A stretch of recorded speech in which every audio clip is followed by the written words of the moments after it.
Have you ever paid attention to your body sending you soft signals that may seem normal but could actually mean something deeper? You might brush them off as just signs of aging, simple fatigue, or a minor change in your appetite. Yet, sometimes these subtle alterations carry a weight that often goes unnoticed until it's too late.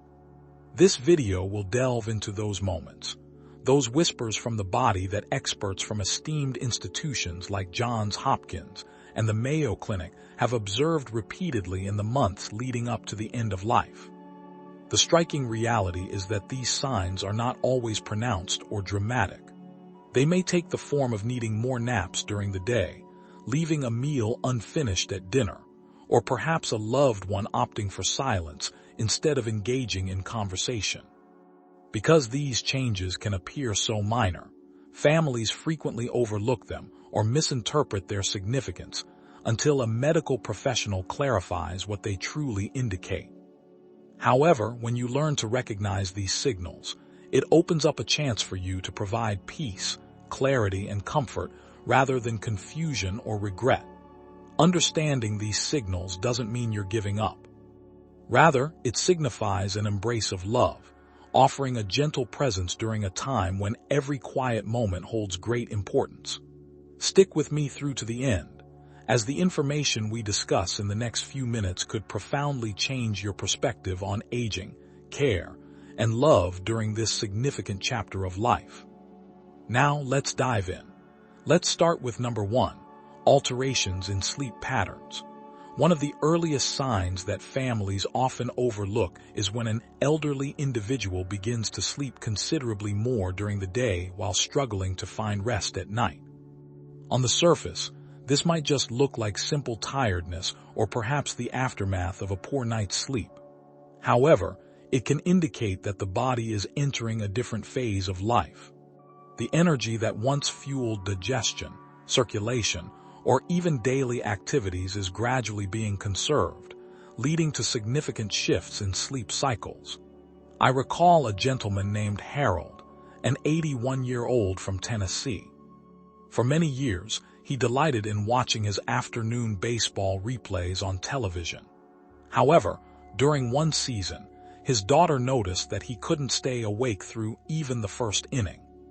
Over the course of a few weeks, Harold found himself sleeping nearly 18 hours a day, wide awake at 2 or 3 in the morning, quietly pacing while the rest of the household slept. His family initially believed it was simply boredom or poor sleeping habits.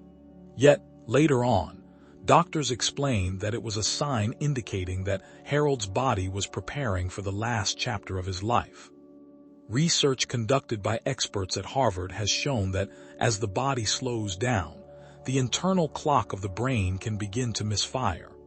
Day and night start to blur together, and normal rhythms fade away. This isn't a disorder in the typical sense. Rather, it's a signal. When families overlook this sign, they often react with frustration, pushing for routines that no longer fit their loved one's needs. What is truly required in these instances is comfort and companionship. So, what can you do if you notice this change? Start by keeping a simple record of sleep patterns in a small notebook. Note how many hours are spent resting at night and taking naps during the day. If the total exceeds 15 or 16 hours a day for a week or longer, it's worth discussing this observation with a doctor. Sometimes, simply naming the change can guide care in a gentler and more thoughtful direction. More importantly, change your response. Instead of trying to wake your loved one or pressuring them to stay alert, consider sitting beside them. Read a few lines from the newspaper or hold their hand. These small gestures transform what may appear to be a decline into opportunities for meaningful connection. Recognizing this sign doesn't equate to surrendering. It signifies choosing to love wisely by offering quiet support while they rest more than they used to. Moving on to number 2, loss of appetite.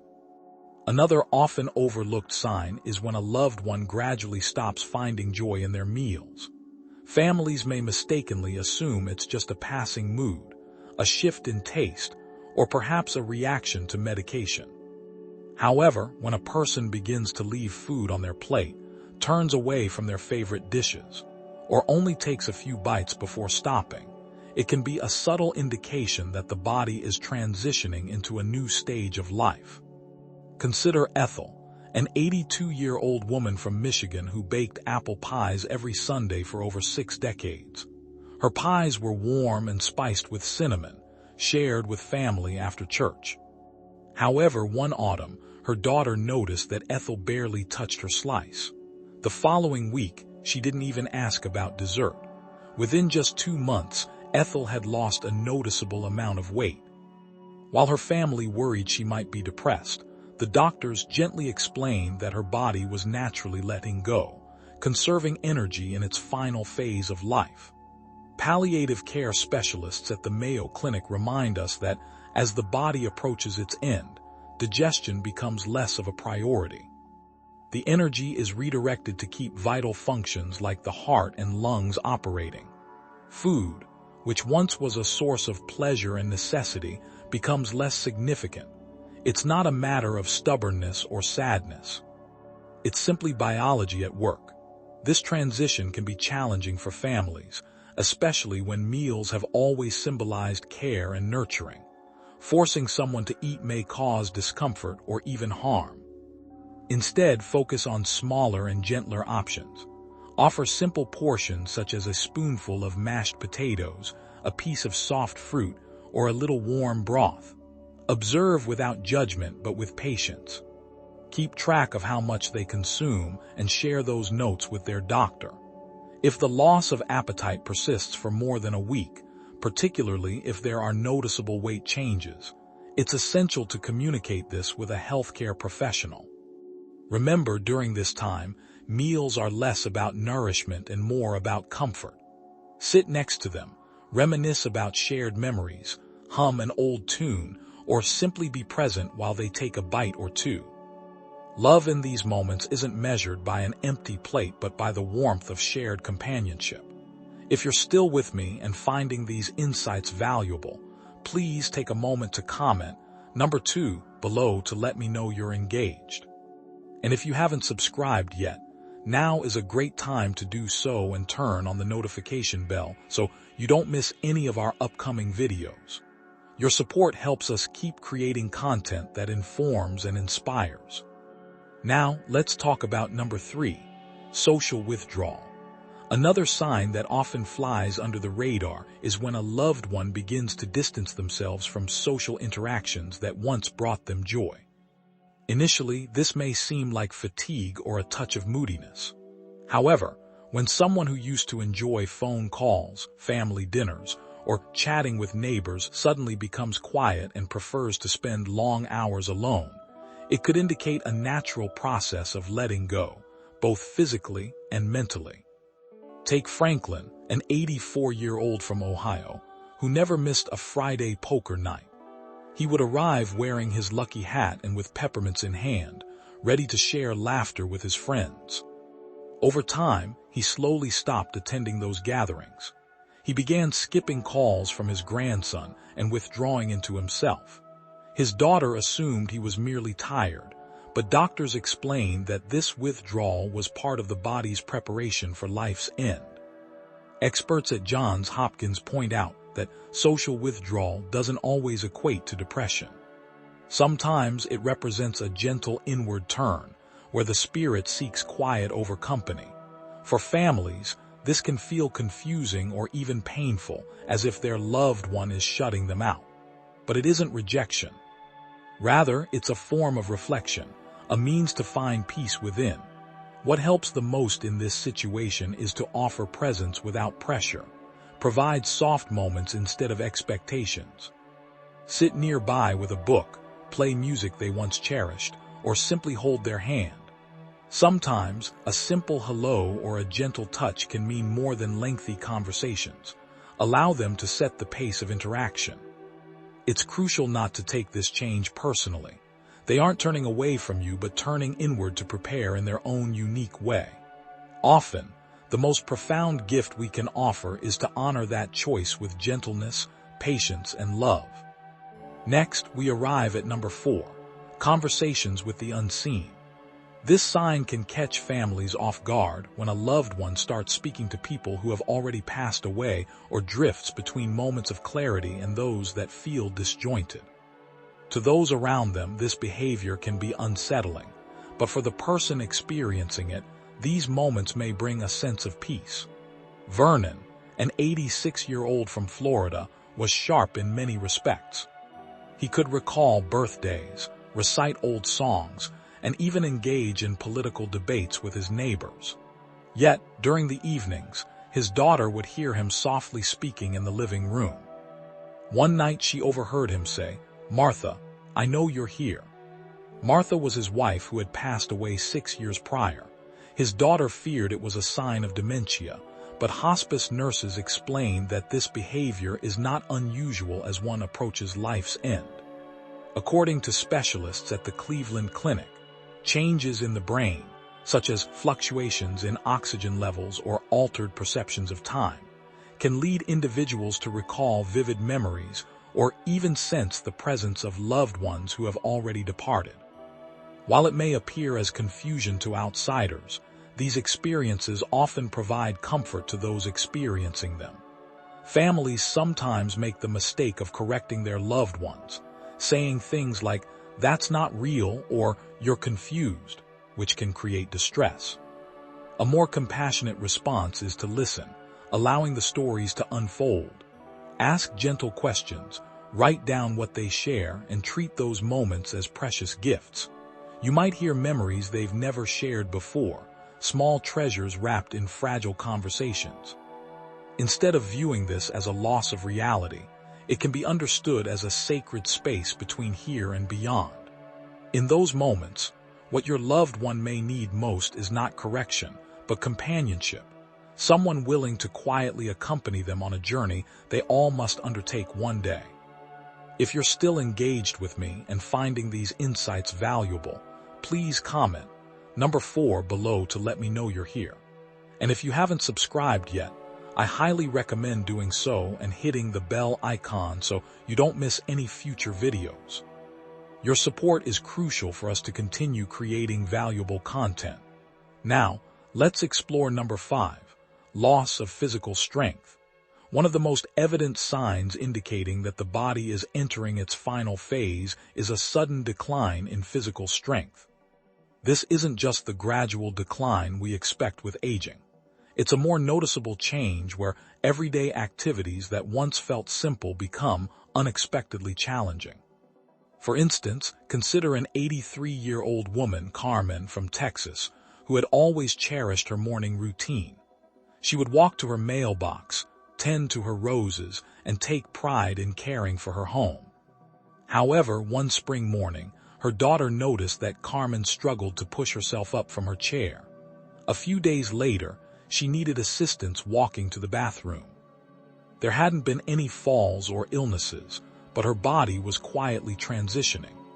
Experts from the American Geriatric Society explain that during the final months of life, the body begins redirecting its energy. Muscles, which require a significant amount of energy to maintain, gradually weaken as the body prioritizes vital organs like the heart and lungs. Even with adequate rest and nutrition, strength can fade. This isn't a matter of laziness or lack of willpower. It's the body conserving what little energy remains for survival. The danger arises when families misinterpret this weakness. Loved ones may encourage the person to try harder or keep moving, believing this will help. However, this can lead to injury or emotional frustration, making the individual feel as though they're failing. Instead of pushing for more activity, it's essential to focus on safety over stamina. Consider removing loose rugs, installing sturdy grab bars, and placing chairs in strategic locations for resting. Above all, offer support without guilt. When physical strength begins to fade, it's not just the body speaking, it's also the spirit signaling the need for gentleness. Recognizing this can help transform frustration into compassion. By responding to these changes with patience and care, you allow your loved one to live their final days with dignity, feeling supported rather than pressured, understood rather than misunderstood. Next, we turn to number 6. Changes in breathing patterns.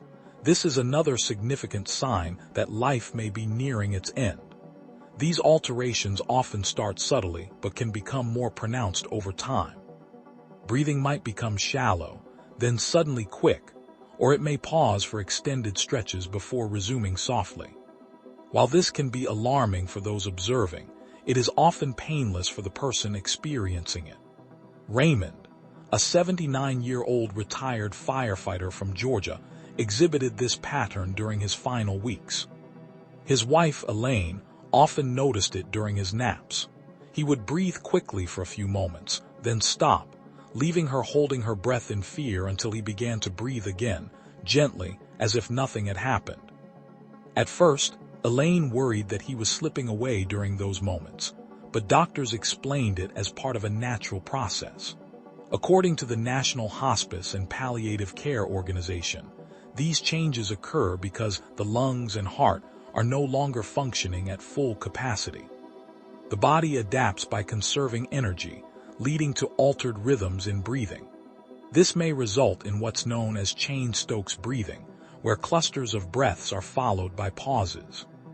While it looks alarming, it's rarely distressing for the person who is experiencing it.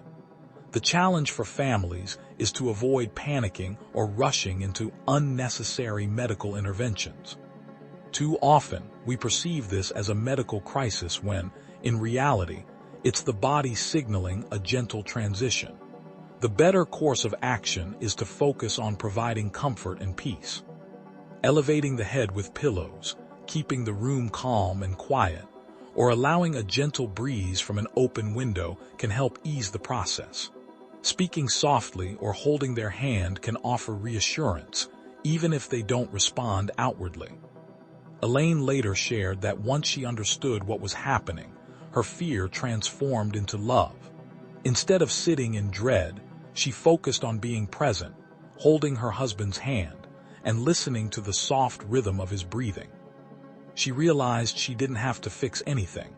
Her role was simply to be there. That presence became the most valuable gift she could offer during those moments.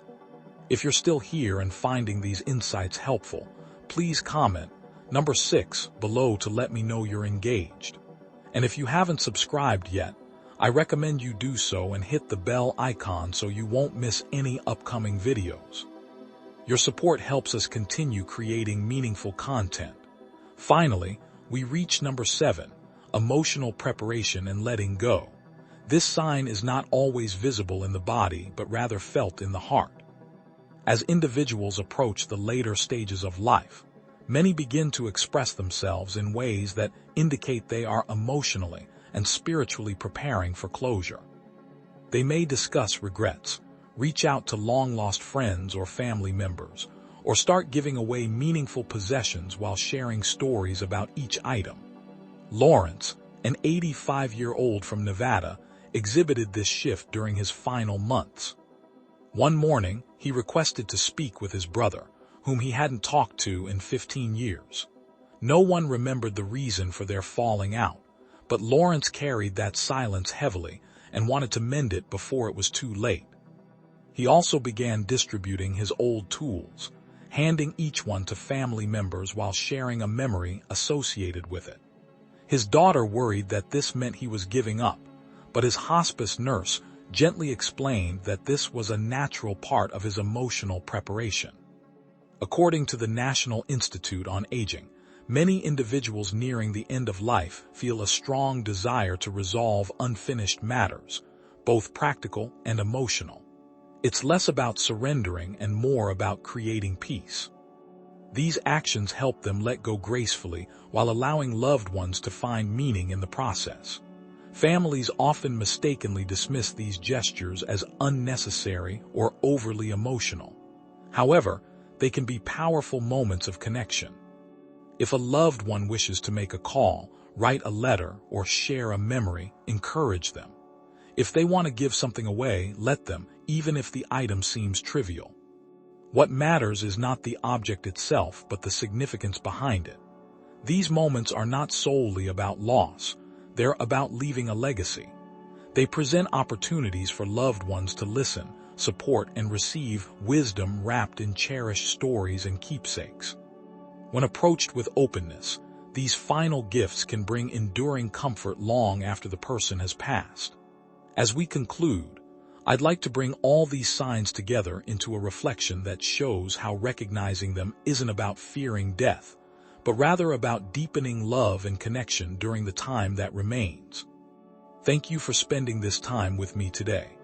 What we've explored together are not signs meant to frighten or overwhelm, but gentle reminders of how our bodies and spirits communicate when life is approaching its final chapter. Each of the 7 signs we discussed, changes in sleep, appetite, social interactions, memory, physical strength, breathing, and emotional preparation, are not random occurrences. They are subtle signals that indicate a transition. Recognizing these signs is not about giving up hope, but about shifting our approach to love and care. It allows us to provide comfort where there might otherwise be confusion and presence where frustration could arise. When we begin to see these signals clearly, we have the opportunity to respond not with fear but with wisdom and tenderness. For families, this awareness can transform challenging moments into chances for closeness. Instead of insisting on maintaining normal routines or expecting things to stay the same, we can choose to lean into gentleness. We can listen more, sit quietly more, and cherish the small details that mean so much in the end. A look, a touch, or a softly spoken word can hold more significance than any medical treatment or elaborate gesture. For those who are noticing these signs themselves, it's essential to remember that it's not a cause for alarm.